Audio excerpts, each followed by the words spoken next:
자, 우리 인생을 마라톤에 비유하는 경우를 보게 됩니다.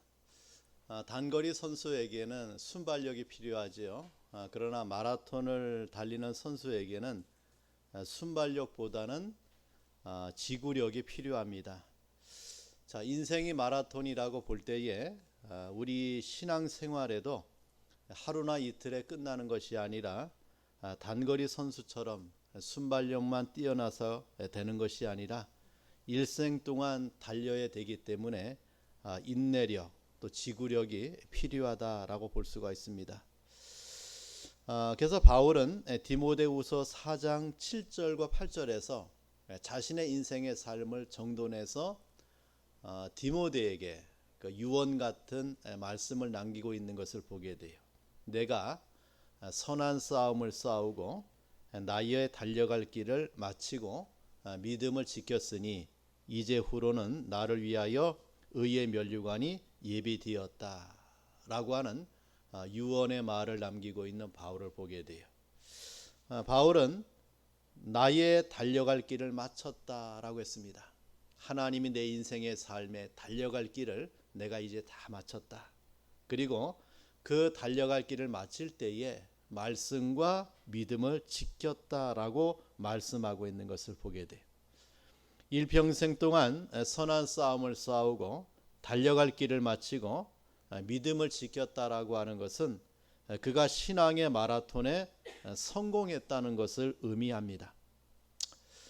바울이 젊은 시절 다메섹 도상에서 주님을 만난 이후에 그는 한평생 신앙의 길을 걸어가면서 이루 셀 수 없는 수많은 고난을 그가 겪으며 그 길을 걸어갔어요.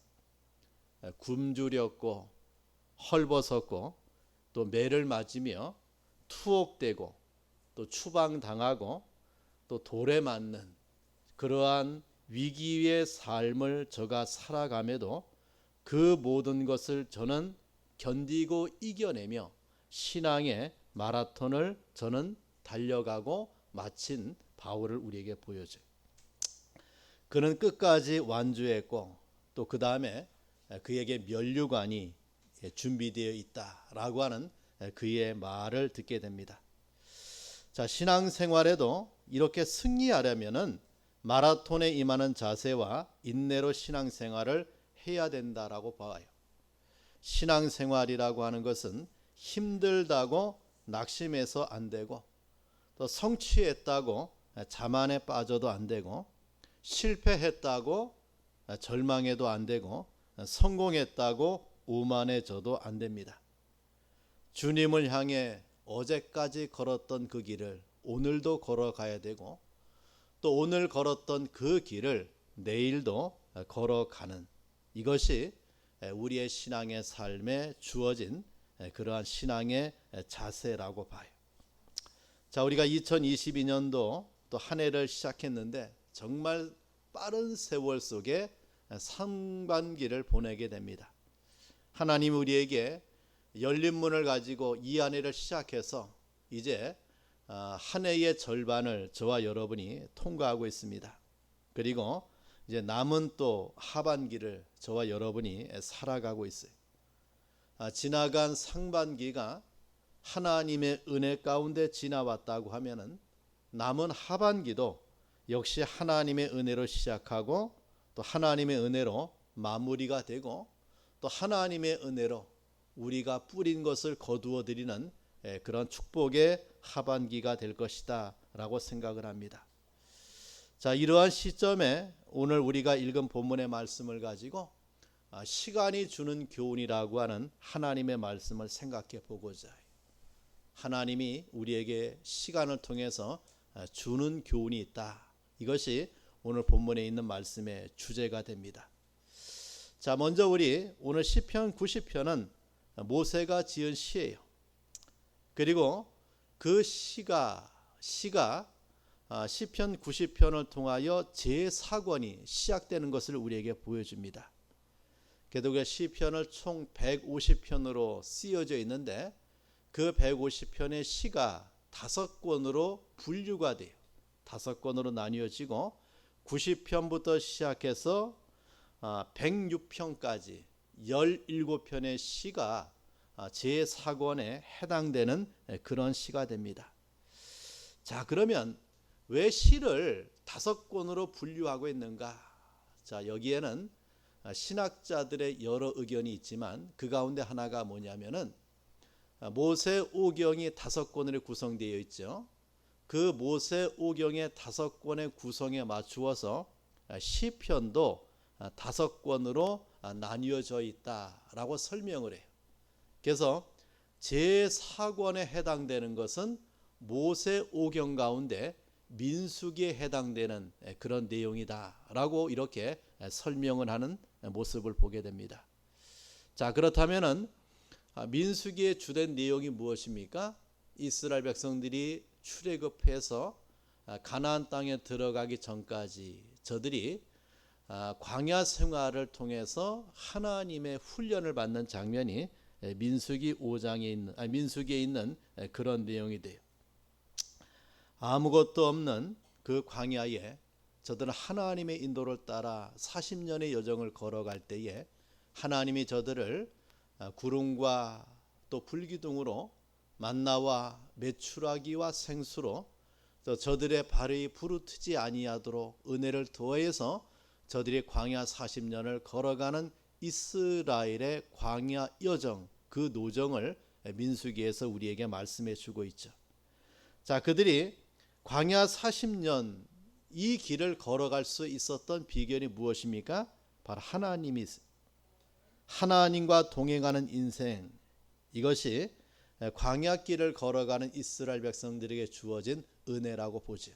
그래서 우리가 제4권 90편부터 시작해서 106편까지의 시는 하나님과 동행하는 인생을 노래하고 있다, 이래 보시면 돼요. 하나님과 동행하는 인생, 그 인생 가운데 오늘 본문은 시간을 통해서 하나님이 저와 여러분에게 주는 교훈을 말씀해 주고 있습니다. 자, 그러면은 시간이 주는 교훈이 무엇인가? 자, 첫째는 시간을 주관하시는 하나님을 보게 돼요. 자, 우리 본문 2절 봅시다. 2절에 보니까 산이 생기기 전 땅과 세계도 주께서 조성하시기 전 곧 영원부터 영원까지 주는 하나님이시니다 라고 했어요. 자, 이 말씀 속에는 하나님께서는 시간이 생기기 이전에 계신 분이다, 이것을 우리에게 말씀해 줘요. 자, 이 말을 다른 말로 표현하면은 하나님은 영원 자존자이시다, 그 말입니다. 즉 스스로 계시는 분이에요. 자, 우리 인간은 시간의 한계 속에서 살아요. 시간을 거스를 수 없고 시간을 초월해 살 수가 없어요. 낮과 밤을 바꿔 살 수가 없죠. 정한 시간 속에서 살아가는, 시간의 제약 속에서 살아가는 우리 인생이에요. 근데 하나님은 그렇지가 않아요. 시간을 초월하고 시간을 지배하고 시간을 조성하고 시간을 하나님의 뜻대로 사용해요. 그래서 우리 사람은 하루를 하루로 살죠. 근데 하나님은 하루를 천년같이 사용할 수 있고 천년을 하루같이 사용할 수 있는 하나님을 우리에게 말씀해 줍니다. 우리가 생각하고 있는 시간의 개념 속에서 하나님을 제한하면 안 돼요. 하나님은 그 시간을 창조하셨을 뿐만 아니라 그 시간을 하나님의 뜻대로 사용하시는 하나님을 보게 돼요. 그래서 하나님은 시간이나 또 공간, 그 어떤 것에도 제한받지 않으시는 절대자이세요. 시간과 공간을 지배할 수 있는 존재자가 누구신가? 하나님이세요. 그래서 여러분, 시간을 누가 만드셨어요? 하나님이 만드신 거예요. 그런 만드신 시간의 공간 속에 저와 여러분이 살아가고 있는 거죠. 그 영원 자존하신 하나님으로부터 태초가 시작됐어요. 시간의 시작이 시작됐어요. 그리고 그 시간의 흐름이 하나님에 의해서 진행되다가 그 시간의 마침도 누가 주장하세요? 하나님이 주장하는 거예요. 마찬가지입니다. 저와 여러분이 이 땅에 오신 시간, 그것을 누가 작정하고 누가 정하신 겁니까? 하나님이 정한 거예요. 내 뜻대로 내가 어느 시기에 어느 나라에서 누구의 부모의 품에서 내가 태어나야 되겠다라고 계획하고 이 땅에 오신 인생은 아무도 없어요. 다 하나님이 정한 대로, 하나님이 정한 시간에 하나님에 의하여 우리가 이 땅에 온 거예요. 자, 하나님은 이러한 태초 시간 세계가 하나님을 통해서 이 땅에 왔다라고 하는 거예요. 그래서 여러분 창세기 1장에 보면은 하나님이 천지 만물을 창조하실 때에 저녁이 되며 아침이 되니 이는 첫째 날이라. 또 이튿날 하나님이 창조하시면서 뭐라고 말씀합니까? 똑같이 말씀하시면서 둘째 날이라, 셋째 날이라. 이래서 일곱째 날이라고 말씀하시는 하나님을 보게 돼요. 자, 시간 속에 천지를 창조하시고 창조 세계의 시간으로 하루를 나누시고 일주일을 나누시고 한 달을 나누시고 1년을 나눠 주신 거예요. 그러니까 여러분 2022년을 누가 주신 겁니까? 하나님이 주신 거예요. 우리가 7월 17일이라고 하는 이 한 해의 절반을 통과하고 살아가고 있는데 누가? 하나님이 주신 시간 안에서 우리가 이러한 인생의 삶을 살아가고 있는 거죠. 하나님이 큰 광명으로 낮을 주관하게 하시고 작은 광명으로 밤을 주관하게 하심으로 낮과 밤이 생긴 거예요. 자, 이것을 우리가 하나님이 지배하시는 시간의 공간 속에서 저와 여러분이 살아가고 있다라고 하는 거예요. 자, 그러므로 성경은 말씀합니다. 낮도 주의 것이고 밤도 주의 것이. 인생은 낮이라고 하는 시간 속에서 누구를 봐요? 낮을 우리에게 주신, 시간을 우리에게 주신 하나님을 바라봐야 돼요. 그리고 밤의 어둠 속에서 하나님의 존재를 봐야 돼요. 낮을 주관하실 뿐만 아니라 밤도 주관하시는 하나님을 보아야 된다라고 하는 거예요. 그래서 모세는 산이 생기기 전 땅과 세계도 주께서 조성하기 전 곧 영원부터 영원까지 주는 하나님이시다라고 했어요. 아침이라고 하는 시간의 시작이 그리고 저녁이라고 하는 시간의 끝이 하나님의 창조의 산물이고 하나님의 통치의 영역임을 우리에게 말씀해줘요. 자, 그렇다면 거기에서 우리가 얻는 유익이 뭡니까? 내가 하나님이 정한 시간 가운데 살아가고 있구나. 하나님이 여러분을 살게 하심으로 이 땅에 와서 사는 겁니다. 내가 지금 50의 인생을 살았다, 60의 인생을 살았다, 아니 30의 인생을 살았다 라고 하는 것은 누가? 하나님께서 정한 시간 가운데 사는 거예요. 바울이 우리에게 이렇게 고백해요. 내가 하나님의 기약대로 살다가, 이 말은 뭡니까? 하나님이 정한 수명대로 살다가 내가 그 하나님이 정한 기약이 마치면 내가 누구에게로 갑니까? 하나님께로 돌아가는 인생. 얼마나 감사해요. 내가 이 땅에 하나님에 의하여 이 땅에 왔다가 하나님의 영광을 위해 살다가 내 사명 마치고 이제 내 기약이 마감되면 내가 이제 누구에게 돌아가는 인생입니까? 하나님께로 돌아가는 인생이에요. 이 세상에 왔다가 인생의 삶을 하나님의 은혜 가운데 살다가 이제 하나님께로 돌아가는 인생. 자, 이것이 시간을 통해서 저와 여러분에게 주는 교훈이 된다라고 보죠. 자, 두 번째는 세월 속에 사는 인생임을 깨닫게 합니다. 자, 우리 3절 말씀 봅시다. 자, 읽어봐요. 시작.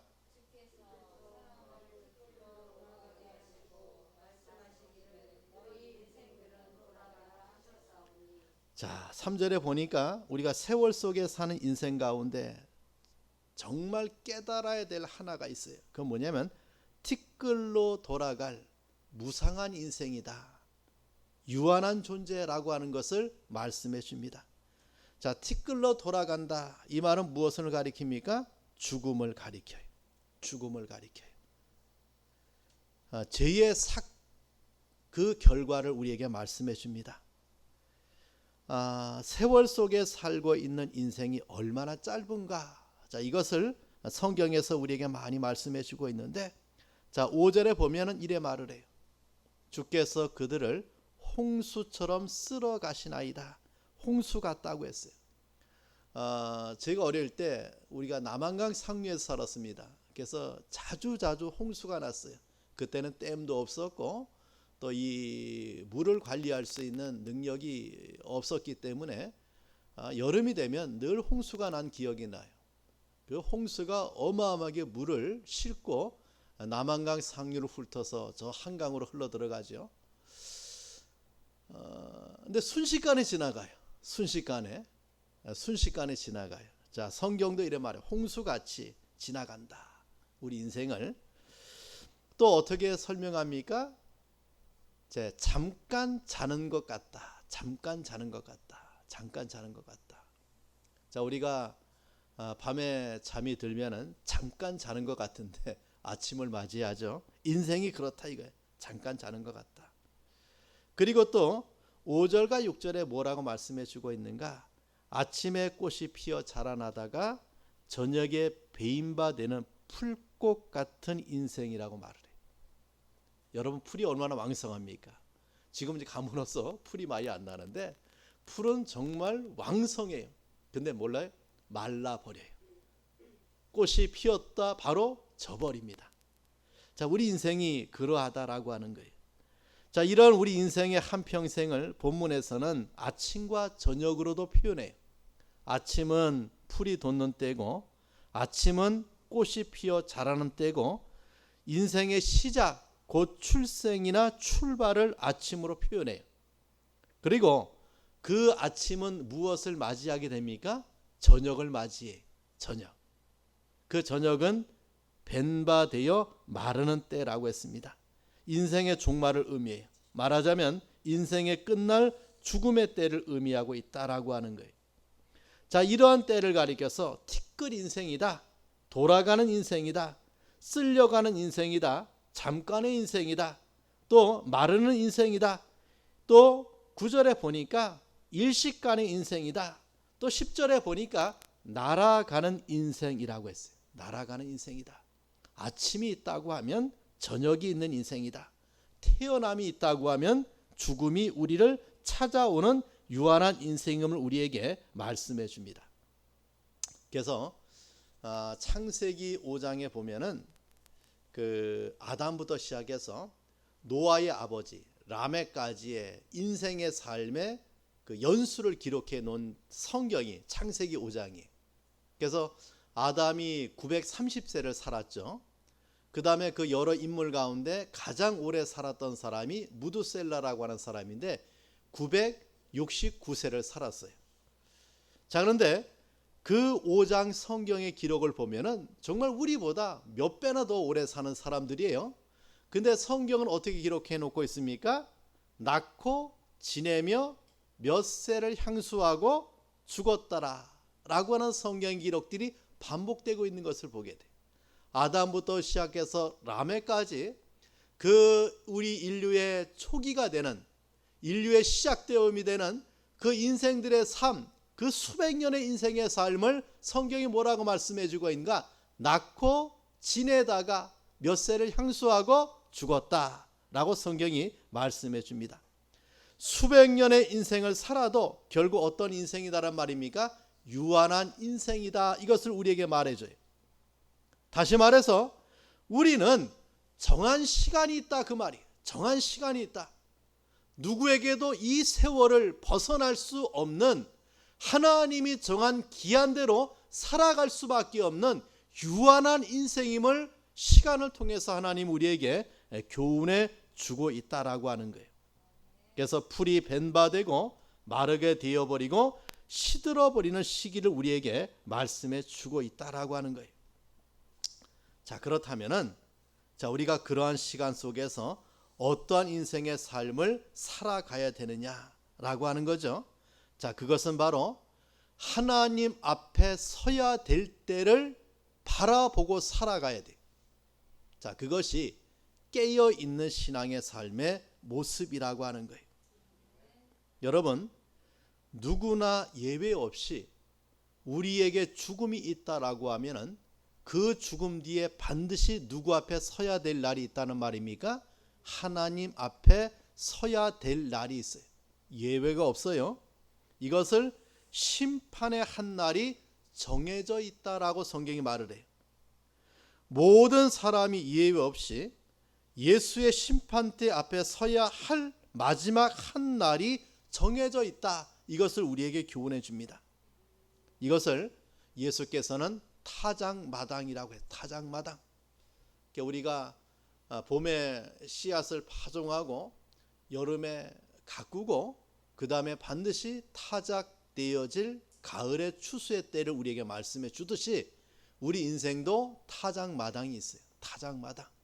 그 타작마당은 나뉘어지는 시기죠. 알곡과 가라지가 나뉘어져요. 곡간에 들일 자와 그곳에 불태워질 자로 나뉘어집니다. 천국과 지옥으로 나뉘어질 때를 우리에게 말씀해 줍니다. 히브리서 9장 27절에 이래 말합니다. 한 번 죽는 것은 사람에게 정한 것이고 그 후에는 심판이 있으리니 라고 했어요.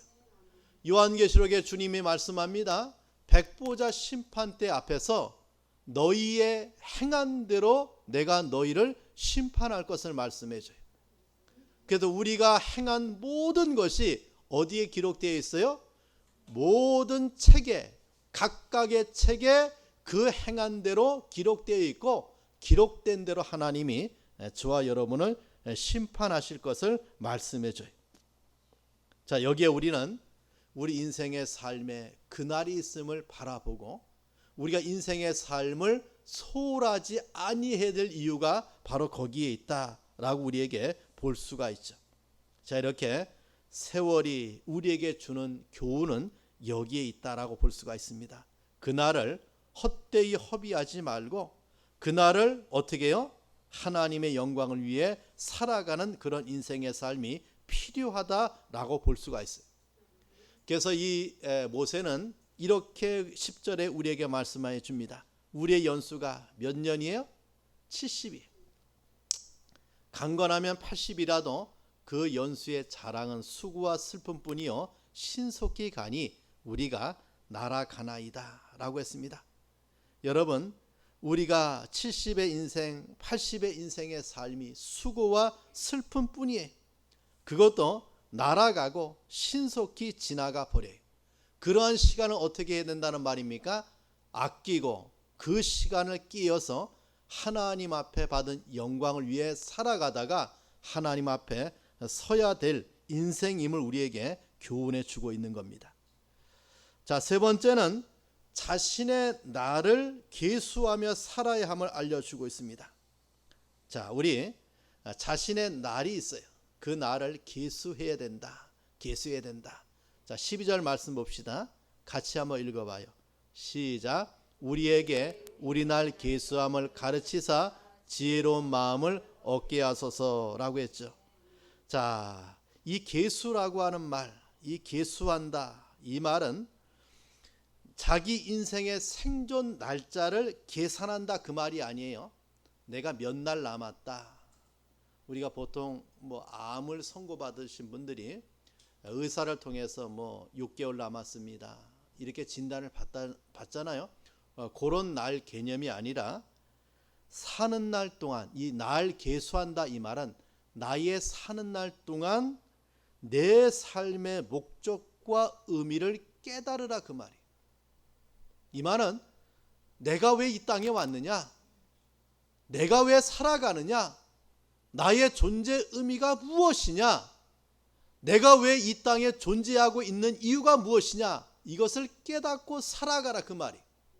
여러분, 세상에 있는 모든 물건도 그 물건 만든 목적이 있죠. 자, 도기공이 이 컵을 만들 때는 무엇을 목적하고 만듭니까? 물을 담아 마시는 물잔으로 만든 거예요. 자, 만든 것에는 다 목적이 있어요. 이 종은 예배 중에 타종하기 위해서 만들어진 목적이 있죠. 에어컨은 시원하게 생활할 수 있도록 온도를 낮추는 목적이 있어요. 하물며 하나님이 우리 인생을 창조할 때에 우리 인생을 향한 하나님의 목적이 있어야 돼요? 없어야 돼요? 있다라고 하는 거예요. 날 계수함을 깨닫는 것이 바로 무엇이냐? 나를 창조하신, 나를 존재케 하신, 나를 향하신 하나님의 그 목적을 깨닫고 살아가는 삶, 이것이 바로 날 계수함이라고 하는 거예요. 나의 삶을 살아가는 동안에 내가 왜 존재하는가? 내가 왜 살아가야 되는가? 나의 삶의 참된 목적과 나의 삶의 의미가 무엇인가? 이것을 깨달아야 돼. 그냥 이 땅에 왔다가 먹고 마시다가 인생의 삶을 허비하다가 죽는 것이 아니라 내가 이 땅에 온 목적이 무엇이고 내가 살아가야 되는 이유가 무엇인가를 누구를 통하여? 하나님을 통해서 내가 깨달아야 돼. 나를 만드신 자가 누구십니까? 하나님이죠. 그 하나님이 나를 이 땅에 살게 하신 이유와 목적이 있어요. 우리가 그것을 깨닫고 살아갈 때 여기에 날 계수함의 은혜가 있다라고 하는 말이에요. 고린도전서 10장 31절에 보니까 먹든지 마시든지 무엇을 하든지 다 하나님의 영광을 위하여 살아가라고 우리에게 말씀해 줍니다. 자, 우리가 이 땅에 왜 왔는가? 하나님께 물어야 돼요. 나를 왜 창조하셨는가? 나를 왜 존재케 하셨는가? 그 이유가 무엇인가를 깨닫고 살아가야 돼요. 거기에 인생에 허랑방탕이 없어집니다. 삶의 의미가 생기고 목적이 생기고 나를 향하신 하나님의 뜻을 위해서 내가 쓰임받는 삶을 살아가요. 여러분, 베드로가 그 갈릴리 바다에서 한평생 물고기를 잡다가 인생의 삶을 마감할 자였어요. 누가 찾아오십니까? 그러한 베드로를 주님이 찾아왔죠. 그리고 그 베드로를 부르십니다. 무엇으로 부릅니까? 내가 지금까지는 물고기 잡는 어부였다고 하면 이제부터는 사람 낚는 어부로 그 베드로를 하나님이 부르시고 그 사명의 길을 걸어가게 해요. 저와 여러분이 이 세상에서 죄악을 위하고 세상을 위하고 내가 먹고 살 인생의 삶을 위해 살아왔다고 하면 하나님이 그런 인생을 부르셔서 이제 누구를 위해 살아가는 자로? 하나님을 위해 살아가는 자로 우리를 부르신 거예요.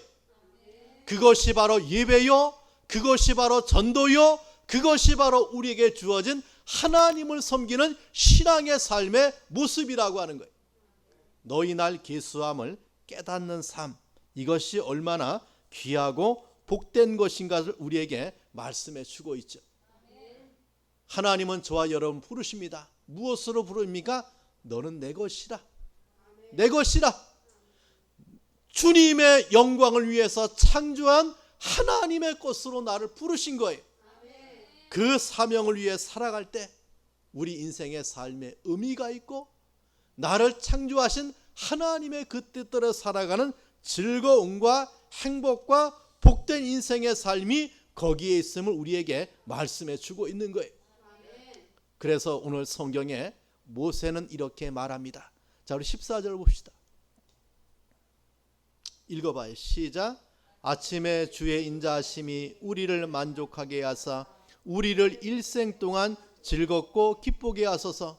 또 17절 읽어봅시다. 시작.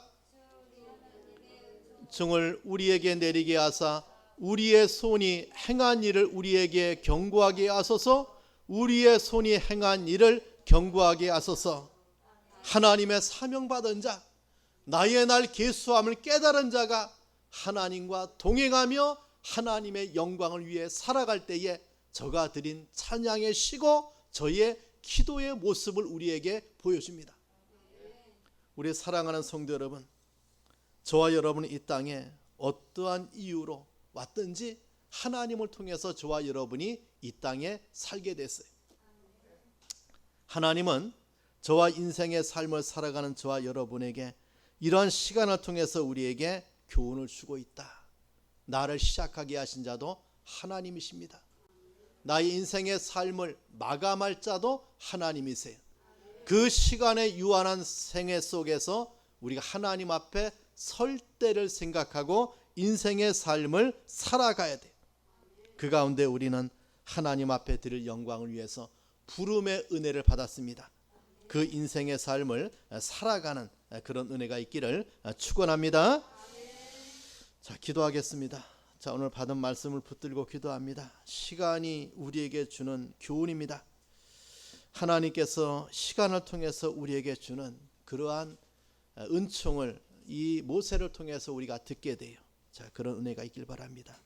헛된 인생이 아니라 보람 있는 인생, 값어치 있는 인생, 하나님이 기억할 만한 인생, 정말 하나님을 기쁘게 했던 우리 인생, 이것이 시간을 통해서 우리에게 주는 위대한 교훈이라고 볼 수가 있죠. 자, 그런 삶을 위해서 우리 다 함께 통성으로 기도합니다. 하나님 아버지, 감사합니다. 주님의 은혜 가운데 우리 인생의 삶을 살아갈 수 있도록 역사해 주신 것을 감사합니다. 늘 하나님께서 우리의 삶을 축복의 인도로 이끌어 주신 것을 감사합니다. 나를 존재케 하시고 나를 살게 하시고 하나님 앞에 서게 하신 하나님의 은혜 가운데 내 인생의 삶을 살아가게 하심에 감사합니다. 그 하나님의 은혜 가운데 감사하는 성도가 되게 하시고 나의 날 계수함을 깨닫고 나의 날 계수함을 알고 그 하나님의 뜻대로 사는 성도 될 수 있도록 주님이 은혜를 베풀어 주시옵소서. 하나님 감사합니다.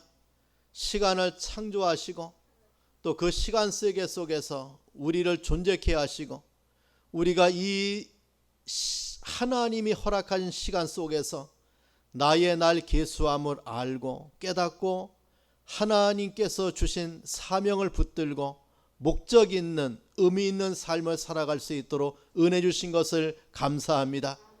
이 세상에 이러한 부름의 은혜를 통하여 하나님 앞에 드릴 영광을 위해서 우리를 존재케 하심에 감사하고 그 목적 따라 살아가다가 하나님 앞에 서서 하나님을 통하여 칭찬을 받는 복된 자 될 수 있도록 은혜를 베풀어 주시옵소서. 시간을 계수할 수 있는 지혜를 주시고 시간을 아끼고 살아가는 성도가 되게 하시고 나에게 주어진 시간을 가지고 하나님의 영광을 위해서 마음껏 쓰임받는 삶을 사는 복된 자 될 수 있도록 주님이 축복해 주시옵소서. 예수님의 이름으로 기도합니다. 아멘.